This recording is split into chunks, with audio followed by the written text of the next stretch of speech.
आज चैत्र नवरात्रि की अष्टमी तिथि और महागौरी का दिन। बंधुओं, आज मैं आपको चैत्र नवरात्रि के 8वें दिन महागौरी की कथा सुनाने जा रही हूँ। महागौरी का स्वरूप कैसा है, महागौरी के पूजन की विधि क्या है। बंधुओं, जो मनुष्य भी नवरात्रि के 8वें दिन महागौरी की कथा को सुनते हैं, महागौरी उन पर प्रसन्न होकर उनकी सभी मनोकामनाएं शीघ्र पूरी कर देती हैं।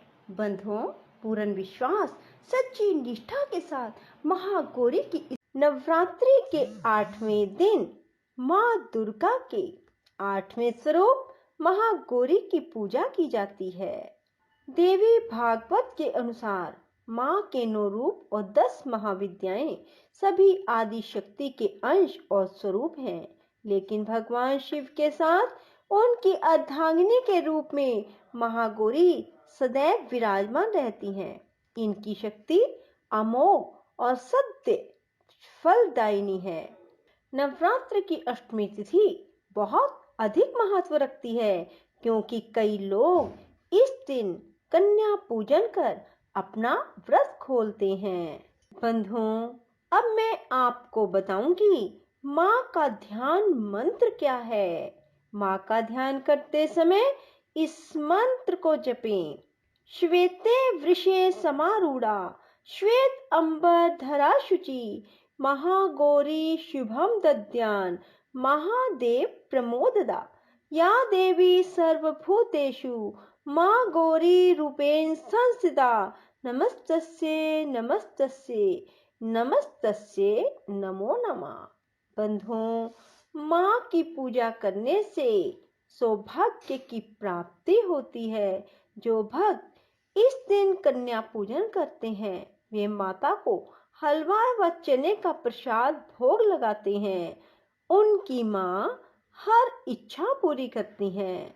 अष्टमी के दिन कन्याओं को घर बुलाकर उनके पैरों को धुलाकर मंत्र द्वारा पंच उपचार पूजन करना चाहिए। रोली तिलक लगाकर कलावा बांधकर सभी कन्याओं को हलवा, पूरी, सब्जी और चने का प्रसाद देना चाहिए। इसके बाद उनसे आशीर्वाद ले अपने सामर्थ्य अनुसार कोई भेंट व दक्षिणा देकर विदा करना चाहिए। ऐसा करने से भक्त की सभी इच्छाएं पूर्ण होती हैं और उन्हें सौभाग्य की प्राप्ति होती है। माँ का यह रूप मोक्षदायी है, इसलिए इनकी आराधना करने से हर असंभव कार्य संभव हो जाते हैं। बंधुओं, अष्टमी के दिन महागौरी को किस चीज का भोग लगाएं? नवरात्रि की अष्टमी तिथि को माँ को नारियल का भोग लगाने की परंपरा है।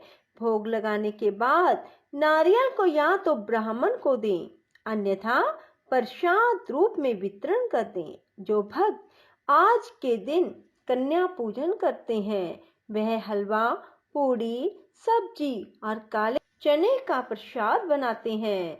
महागौरी को गायन और संगीत अति प्रिय है।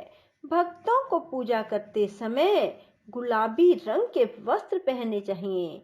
गुलाबी रंग प्रेम का प्रतीक है। एक परिवार को प्रेम के धागे से गूंथ कर ही रखा जा सकता है, इसलिए नवरात्र की अष्टमी को गुलाबी रंग पहनना शुभ माना जाता है। बंधुओं, महागौरी का स्वरूप कैसा है? देवी भागवत पुराण के अनुसार महागौरी का वर्ण पूर्ण रूप से गौर अर्थात सफेद है। इनके वस्त्र और आभूषण भी सफेद रंग के हैं। माँ का वाहन वृषभ और बैल है। माँ के दाहिनी हाथ अभय मुद्रा में है और नीचे वाला हाथ में दुर्गा शक्ति का प्रतीक त्रिशूल है। महागौरी के बाएं हाथ के ऊपर वाले हाथ में शिव का प्रतीक डमरू है। डमरू धारण करने के कारण इन्हें शिवा भी कहा जाता है। माँ के नीचे वाला हाथ अपने भक्तों को अभय देता हुआ वर मुद्रा में है। माता का यह रूप शांत मुद्रा में दिखाई देता है। इनकी पूजा करने से सभी पापों का अंत हो जाता है। बंधुओं, माँ गौरी की तपस्या करना बहुत कल्याणकारी है। माता की तपस्या से प्रसन्न होकर भगवान शिव ने उनसे गंगा स्नान करने के लिए कहा। जिस समय माँ पार्वती स्नान करने गई, तब देवी का एक स्वरूप श्याम वर्ण के साथ प्रकट हुआ, जो कौशिकी कहलाई, और एक स्वरूप उज्जवल चंद्र के समान प्रकट हुआ, जो महागौरी कहलाई। गौरी रूप में माँ अपने हर भगत का कल्याण करती हैं और उन्हें समस्याओं से मुक्त करती हैं।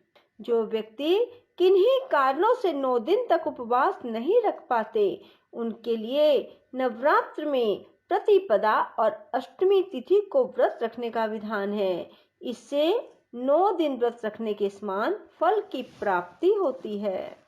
बंधुओं, माँ का नाम महागौरी कैसे पड़ा?